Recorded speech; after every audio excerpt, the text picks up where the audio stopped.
Pođite sa nama na skrivenu plažu u Sutomoru. Inače su nam neki stranci pokazali kuda se dolazi do ovdje, tako da toliko o tome koliko mi išta znamo. Ovdje ako prođete ove šume i ništa vas ne ujede, morate da preskočite ovu kanalizaciju bukvalno, koja izgleda kao neki vodopad ili šta god. I onda ulazite u tunel koji stvarno izgleda strašno, kao da ste u nekom horror filmu. Ali je prijatno, stvarno hladovina i ne pečeva sunce, tako da to je jedan veliki plus. Ovdje bi sad trebalo da ubacimo na pjesmu Ti si moje svjetlo na kraju tunela, ali ja to ne znam da radim, tako da ništa od toga.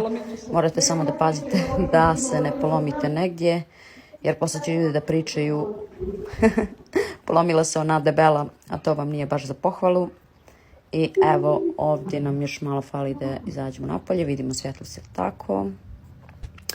I ovo vam je plaža koja stvarno jeste prelijepa. Ja sad pojma nemam šta ja upravo snimam, nikad blogerka od mene neće biti, ali nema veze, evo vidite o čemu se radi, stvarno jeste prelijepo. I ovdje je za jedno sat vremena bilo oko bar 100 ljudi, tako da i nije nešto skrivena kao što smo mi mislile i stvarno je bilo previše ljudi, ali sve o svemu bilo je prelijepo.